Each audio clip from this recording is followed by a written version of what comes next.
농부의 비유 혹은 네 가지 땅에 떨어진 씨 비유로 우리에게 잘 알려진 말씀입니다. 예수님은 오늘 본문의 말씀뿐만 아니라 비유로 여러 차례 설교를 많이 하셨죠. 주께서 비유로 말씀을 하셨던 그 이유가 무엇이겠습니까? 말씀을 듣는 그 회중이 조금이라도 더 쉽게 예수님께서 하시는 말씀에 다가가도록 하기 위해서 주님께서 비유로 말씀을 하신 것이겠죠. 왜냐하면 삶의 현장에서 쉽게 접하는 여러 가지 일들이 바로 예수님께서 사용하신 비유의 소재이기 때문입니다. 만약에 제가 오늘 말씀 가운데 굉장히 어려운 철학자의 이름, 발음도 하기 어려운 철학자의 이름을 말하면서 그 사람의 이름을 설교 중에 여러분에게 제가 막 설파를 하기 시작을 한다면 많은 이들은 듣기도 전에 아이고 어려워라고 반응을 하면서 귀를 닫아버릴 겁니다. 그런데 우리 삶에서 누구나 다 경험하고 있는 공통적인 소재를 가지고 얘기를 하면 상황은 달라지겠죠. 나도 저거 아는 내용인데 하면서 귀를 기울이게 될 것입니다. 그런데 비유의 소재가 청중에게 익숙하다고 해서 그 비유의 내용이 쉬운 것은 또 아닙니다. 분명 익숙한 비유라서 귀에 쏙 들어올 것 같은데 모든 내용이 귀에 쏙 들어오는 것은 아닙니다. 물론 귀에 쏙 들어오는 부분도 있지만 명확하게 안 들어오는 부분도 있습니다. 그래서 비유의 의미를 못 깨달은 사람은 그냥 넘어가게 되고 그 의미를 깨달은 사람은 마치 카운터 펀치를 맞을 것과 같은 충격을 받고 진리를 깨닫게 되는 것이죠. 이처럼 비유에는 청중의 마음을 휘어잡고 변화시킬 능력이 있으니 주께서 비유로 말씀을 여러 차례 하신 것이라 할 수 있겠죠. 특별히 우리에게 매우 익숙한 본문의 비유는 요한복음을 제외한 세 개의 복음서, 즉 공간복음서 모두에 기록이 되어 있는 비유인데요. 각 복음서에 기록된 이 비유를 자세히 보시면 같은 듯 하면서도 약간의 미묘한 차이가 있다는 것을 우리가 쉽게 확인을 할 수 있습니다. 흔히들 이 비유의 핵심을 두 가지 정도로 설명을 하죠. 하나는 씨를 뿌리는 것의 중요성을 강조할 때, 즉 전도의 중요성을 강조하는 비유로 해석을 하기도 하고요. 그리고 두 번째로는 이 비유에 있는 네 가지 상태, 이 비유의 네 가지 상태의 밭들이 등장을 하니 이 여러 밭 중에 우리의 마음이 어떤 상태의 밭이 되어야 할지를 강조하는 비유로 해석을 하기도 합니다. 그런데 저는 오늘 본문의 비유를 이 두 해석의 관점이 아닌 조금 다른 관점에서, 농부의 관점에서 이 비유를 해석을 하고자 하는데요.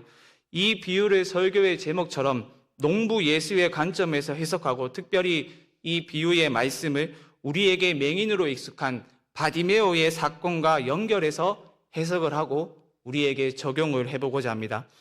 잘 알고 있듯이 이 비유에는 한 농부가 등장을 합니다. 그리고 비유에 등장을 하는 농부가 굉장히 많은 씨를 뿌리게 되는데요. 그런데 농부가 뿌렸던 모든 씨가 같은 땅에 떨어졌던 것은 아닙니다. 많은 씨 중에서 어떤 씨는 길가에 떨어지기도 했었고요. 또 어떤 씨는 바위 위에 떨어지기도 했었고, 또 어떤 씨는 가시떡이 속에 떨어지기도 했었고, 또 어떤 씨는 좋은 땅에 떨어졌습니다.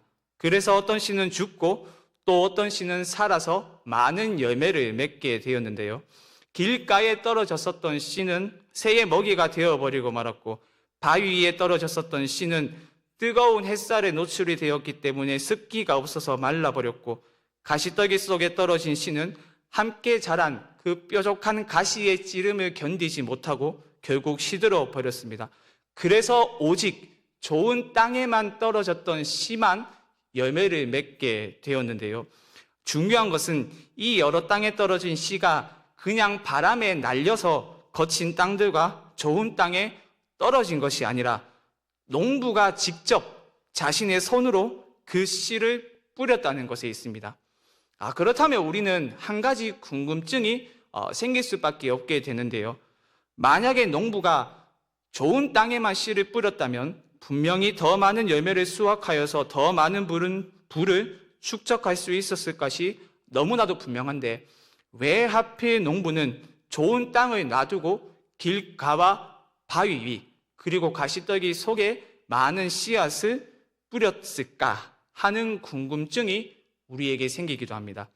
만약에 우리가 지금 우리 시대의 농사법으로 본문의 농부를 바라보게 된다면 분명히 농사에 대한 지식이 부족한 농부 혹은 귀농한 지 얼마 되지 않은 청년 농부로 우리가 볼 것이 분명한데요.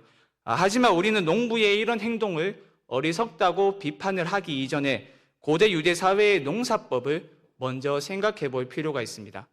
오늘날과 달리 고대 유대 사회에서 농부는 때때로 먼저 씨를 뿌린 뒤에 쟁기질을 했다고 합니다. 광범위하게 씨를 뿌린 후에 쟁기로 밭을 갈고 비가 내려 자라기를 기다렸다고 합니다. 그렇다면 이 비유에 나타난 농부의 행동이 어느 정도는 이해가 되시겠죠?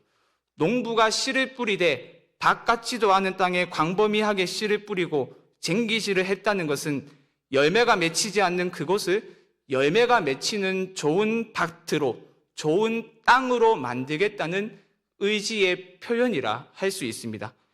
그렇다면 농부의 이런 행동을 통해 주님이 강조하고자 하시는 내용과 의미가 무엇일까요? 앞서 말씀을 드렸듯이 우리는 이 비유를 통해 전도의 중요성과 말씀을 듣는 사람의 태도에 대해서도 생각을 할 수 있지만 이 비유에 나타난 농부와 예수님을 오버랩해서 우리가 생각을 할 수도 있습니다. 즉 주님은 이 비유를 통해서 자신이 앞으로 무슨 일을 어떻게 진행할지를 미리 보여주신 청사진으로 말씀을 하신 것이라 할 수 있겠는데요. 주님은 당신과 함께 이 땅에 도래한 하나님의 나라라는 씨를 팔레스타인 땅 곳곳에 뿌리시되 좋은 땅에만 예수님께서 찾아가셔서 뿌리는 것이 아니라 거친 땅들에도 씨를 뿌리겠다는 것을 비유 속에서, 비유를 통해서 말씀을 하신 것입니다. 농부가 뿌린 씨가 거친 땅들에 뿌려지듯이 주께서 앞으로 많은 사람들을 방문을 하실 때에 길가와 같은 사람, 바위 위와 같은 사람, 가시떨기 속에 있는 사람도 방문을 하셔서 그들에게 하나님 나라를 전하겠다는 것을 비유를 통해서 알리신 겁니다. 그리고 그 씨를 뿌리실 뿐만 아니라 농부가 험악한 땅에 씨를 먼저 뿌린 후에 그 땅을 직접 개간했던 것처럼 주님도 사람들을 방문하셔서 좋은 땅으로 개간하실 것임을 비유를 통해서 미리 보여주신 겁니다. 우리는 이 일이 구체적으로 어떻게 일어났는지를 예수님의 생애를 추적을 해보면 우리가 쉽게 이해를 할 수 있죠. 성경을 보면 좋은 땅으로 변화되는 이들이 무수히 많지 않습니까? 그리고 특별히 많은 인물 중에 앞서 제가 언급을 했듯이 맹인 바디메오의 이야기가 우리에게 매우 큰 유익을 주는데요. 누가복음 18장 35절 이하의 말씀을 보시면 예수님과 제자들이 예루살렘에 도착하기 위하여 여리고를 지나가는 것을 우리가 볼 수 있는데요. 그때 예수님과 제자들이 한 맹인을 만나게 되죠. 누가는 이 맹인의 이름에 대해서 침묵을 하고 있지만 병행 본문인 마가복음의 말씀을 보았을 때 우리는 이 맹인의 이름이 무엇이라고 알고 있습니까? 디메오의 아들인 바디메오라는 것을 우리가 알 수 있죠. 중요한 것은 주께서 제자들과 여리고를 지나가실 때에 맹인 바디메오가 앉아 있었던 장소인데요. 누가복음 18장 35절의 말씀을 한번 보여주시죠. 우리 함께 읽어보겠습니다. 시작. 여리고에 가까이 가셨을 때에 한 맹인이 길가에 앉아 구걸하다가.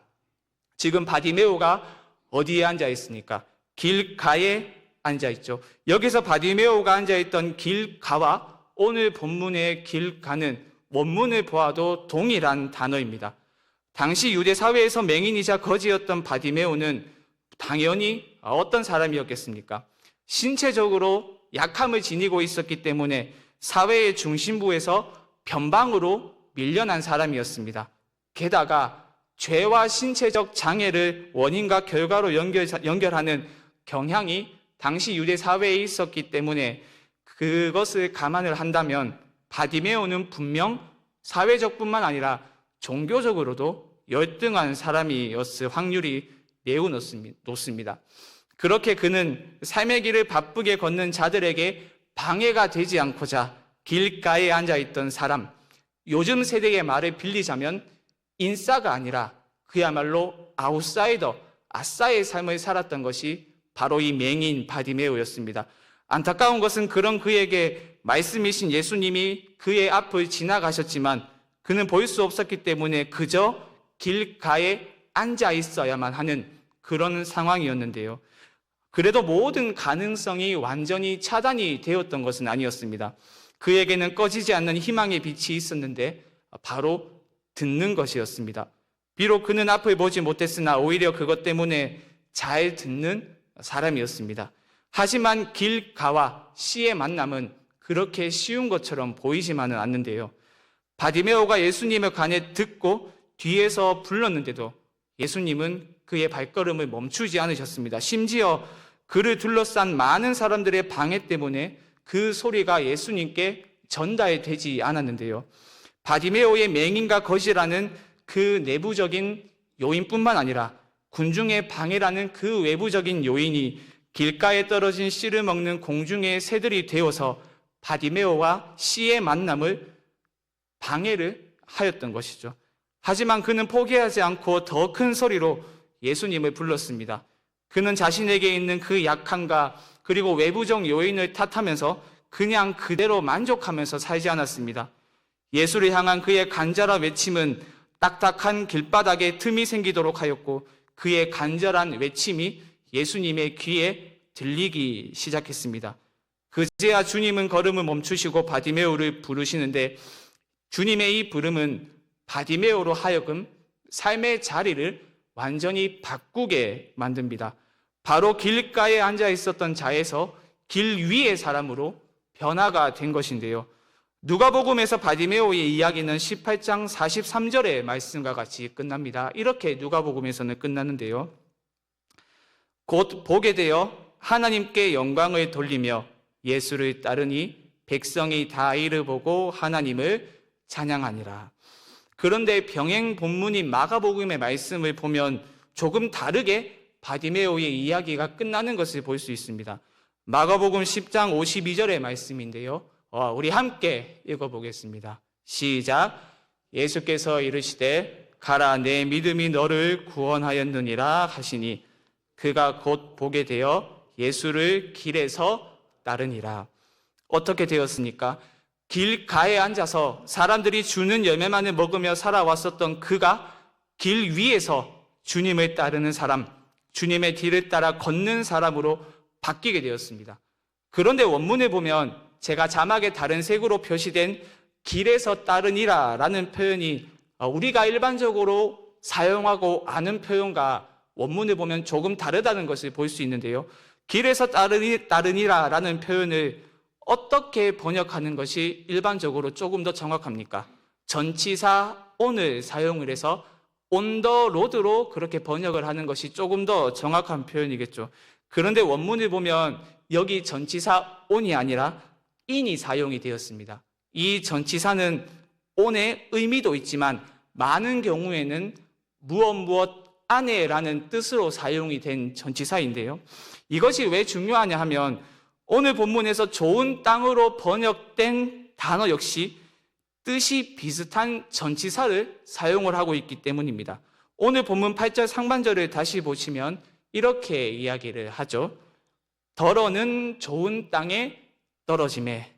조금 아쉬운 번역이라고 할 수 있겠습니다. 개역개정의 번역에 따르면 전치사 on이 사용이 되는 것이 맞겠지만 원문은 그렇지 않습니다.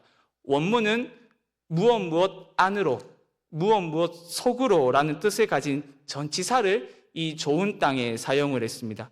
여러분, 제가 왜 전치사를 강조를 하고 있는지 감이 오십니까? 길가에 앉아 있었던 바디메오가 주님을 만나고 길에서 주님을 따랐다는 것은 주께서 길가에 앉아 있었던 바디메오를 좋은 땅의 사람으로 바꾸셨다는 것을 보여주기 때문입니다. 분명 바디메오는 맹인이라는 자신의 환경 때문에 열매를 맺을 수 없었던 길가에 있던 사람이었습니다. 사회의 주변부에서 밀려난 아웃사이더였습니다. 그래서 절대로 씨앗이 심겨질 수 없었던 사람이었습니다. 아니 설령 씨앗이 뿌려진다 하더라도 바디메오에게 있었던 맹인과 거지라는 상황과 바디메오의 외침을 막고 있는 많은 군중 때문에 씨앗이 심겨질 수 없었던 그런 사람이었습니다. 그런 최악의 상황에 있던 바디메오를 주님은 무시하지 않으시고 그를 부르셨습니다. 모두가 무시하던 그를 만나 주셔서 좋은 땅 사람으로, 길 위에서 주님을 따르는 사람으로 바꾸셨던 겁니다. 사랑하는 여러분, 바로 이 방법이 주께서 사람을 농사하시는 방법입니다. 주님은 길가의 딱딱함과 바위 위의 차가움, 그리고 가시떨기 속의 날카로움을 절대로 피하지 않으십니다. 오히려 거친 땅, 그 한가운데로 주께서 직접 친히 들어가셔서 모든 방해를 무효화시키고 반드시 좋은 땅으로 변화시킵니다. 여러분은 한번 돌아보십시오. 참으로 그렇지 않습니까? 여러분이 좋은 땅의 상태에 있었을 때 주께서 오셨습니까? 물론 그러신 분들도 계시겠지만 많은 경우는 바디메오와 같이 영적으로 길가에 앉아 있었을 때 주께서 우리를 찾아오지 않았습니까? 저의 경우만 하더라도 여러 차례 제가 이야기를 했지만 모태신앙의 배경에서 그렇게 자랐지만 교회는 그저 놀러만 가는 곳, 부족한 잠을 보충하는 곳에 불과했었습니다.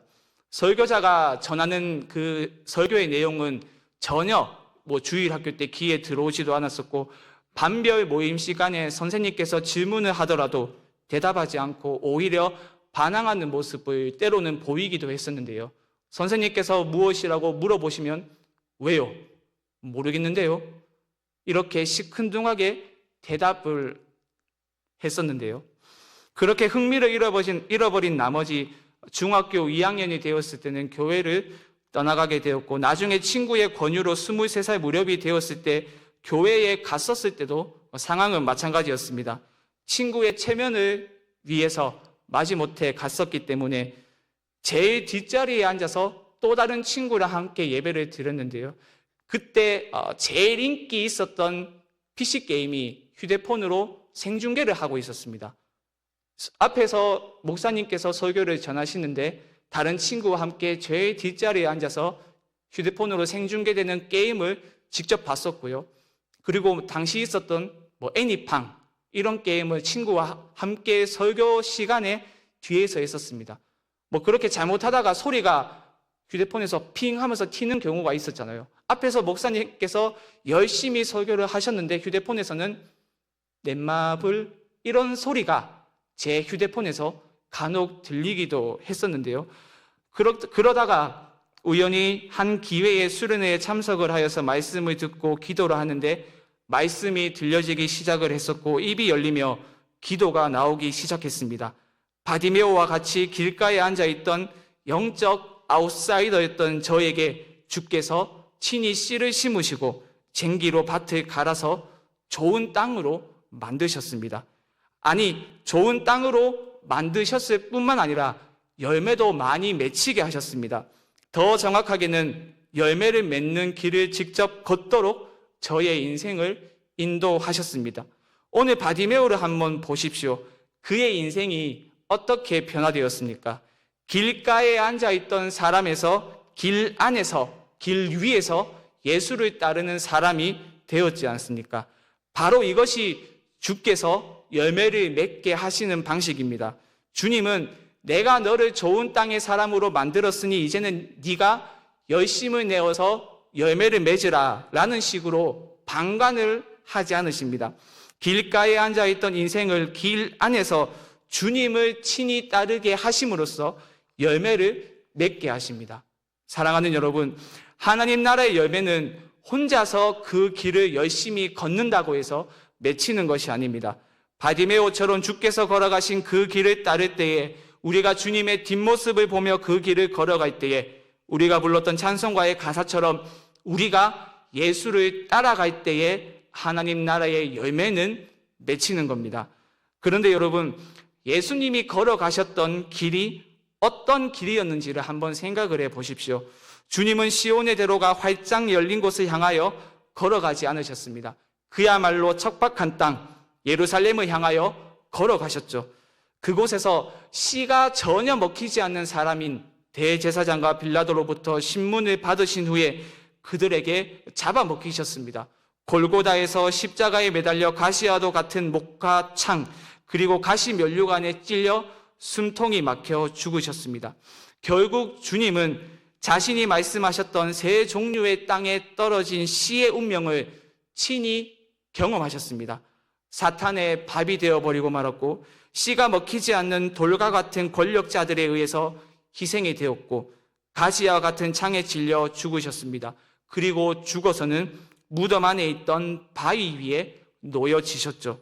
그런데 놀라운 것은 한 알의 밀이 땅에 떨어져 죽으면 많은 열매가 맺힌다는 그 말씀처럼 죽어 말랐던 씨, 사탄의 밥이 되어버리고 말았던 씨, 뜨거운 태양에 말라버리고 가시에 찔려 죽었던 그 씨에서 생명이 시작되었습니다. 여러분, 그렇습니다. 죽음이 기다리고 있다는 것을 알면서도 생명의 씨를 뿌리는 것, 이것이 바로 농부 예수님이 사람 농사를 친히 하시는 방식입니다. 그리고 길가에 앉아있던 바디메오가 하나님 나라의 열매를 맺기 위해 일어나 예수님을 따라 걸어야 할 그 길 역시 주님이 걸어가셨던 바로 그 척박한 길이었습니다. 사랑하는 여러분, 이제 우리의 믿음을 한번 돌아보면서 점검해 봅시다. 우리에게도 바디메오처럼 예수님을 따라 죽음의 길을 걸을 믿음이 우리에게 있습니까? 농부 예수님은 지금도 우리에게 함께 걷자고 말씀을 하십니다. 우리 앞에 여러 고난과 척박한 현실이 있더라도 그런 것에 위축되지 말고 나만 따라오라, 나만 믿고 나와 함께 가자, 그렇게 말씀을 하십니다. 주님이 바디메오처럼 길가에 있었던 우리에게 찾아오셔서 좋은 땅으로 만들어주신 그 은혜를 기억하시기를 바랍니다. 그리고 앞서 그 길을 걸어가신 주님을 바라보시기를 바랍니다. 가만히 앉아 떨어지는 열매를 먹던 우리를 예수님과 함께 걷고 따라 걸으며 결국 주님처럼 죽음 한복판에도 들어갈 수 있는 성도로 바꾸신 이유가 무엇입니까? 죽음도 어쩔 수 없는 하나님 나라의 생명을 우리로 맛보도록 하기 위해서입니다. 여러분은 어떻게 하시겠습니까? 바디메오가 그러했듯이, 그리고 수많은 믿음의 선진들이 그러했듯이 주님이 걸어가신 길을 따라 걸어가시겠습니까? 길가와 같은 우리의 인생에 찾아오신 주님을 따름으로써 열매 맺는 삶을 여러분은 살아가시겠습니까?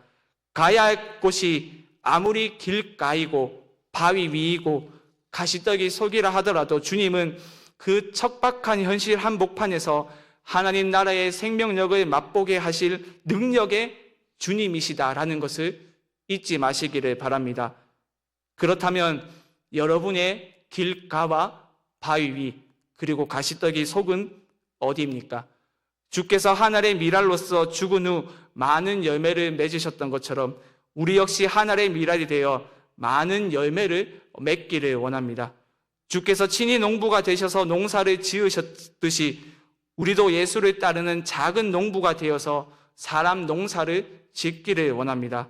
세 종류의 땅에 뿌려진 씨가 열매를 맺지 못함으로 씨 뿌리는 작업이 헛된 것처럼 보일 때가 있습니다. 사람들의 반대와 배척과 무관심 때문에 우리의 순종과 섬김이 낭비처럼 보이기도 할 때가 있습니다. 그러나 하나님 나라의 복음은 좋은 땅과 같이 긍정적으로 반응하고 말씀에 순종하여 주님의 뒤를 따라 걷는 자들을 통해 반드시 열매를 맺는다는 것을 잊지 마시기를 바랍니다. 그래서 어느 한 신학자가 이러한 말을 했습니다. 사역의 시작이 모든 실패와 적대 그리고 절망으로 가득하다 할지라도 하나님께서는 종국에는 당신이 약속하신 승리의 결말을 가져오신다. 다시 말하는 바 예수께서 이 비유를 말씀하시는 상황을 떠올리는 것은 어렵지 않다. 예수를 따르는 이는 적고 초라하다. 설교의 효과는 미미하다. 적대는 쓰라리다. 포기하는 자들은 늘어만 간다. 이 모두는 예수의 사역에 대한 주장과 배치되는 것이지 않는가? 그러나 예수는 씨를 뿌리는 바로 그 농부를 생각하라고 말씀하신다라고 말입니다. 우리의 수고와 헌신이 그리고 우리의 심지어 전도가 실패한 것처럼 보이고 낭비한 것처럼 보일 때 농부 예수님의 모습을 기억하시기를 바랍니다. 주님은 우리가 믿음으로 주님을 따라 걸어간 순종과 섬김을 사용하셔서 주께서 친히 길가의 사람을 좋은 땅의 사람으로 만드시고 우리처럼 열매 맺는 사람으로 반드시 만들어 가십니다. 그렇게 우리 모두가 예수를 따르는 작은 농부가 되어서 주께서 걸어가신 그 길을 따라 걸어가 많은 열매를 맺는 삶을 살아갈 수 있게 되기를 주님의 이름으로 간절히 축원드립니다.